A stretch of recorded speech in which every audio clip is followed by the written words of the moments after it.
صحیح بخاری کی حدیث نمبر 447۔ ابو سعد خدری رضی اللہ عنہ کی خدمت میں جاؤں اور ان کی حدیث سنوں۔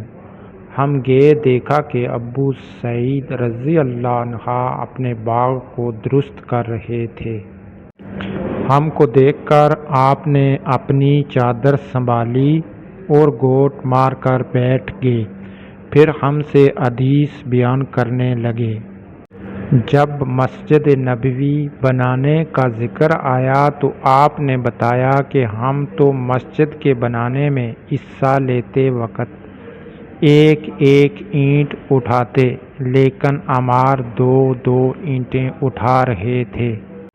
این حضرت صلی اللہ علیہ وآلہ وسلم نے انہیں دیکھا تو ان کے بدن سے مٹی جھاڑنے لگے اور فرمایا، افسوس عمار کو ایک باغی جماعت قتل کرے گی جسے عمار جنت کی دعوت دیں گے اور وہ جماعت عمار کو جہنم کی دعوت دے رہی ہوگی۔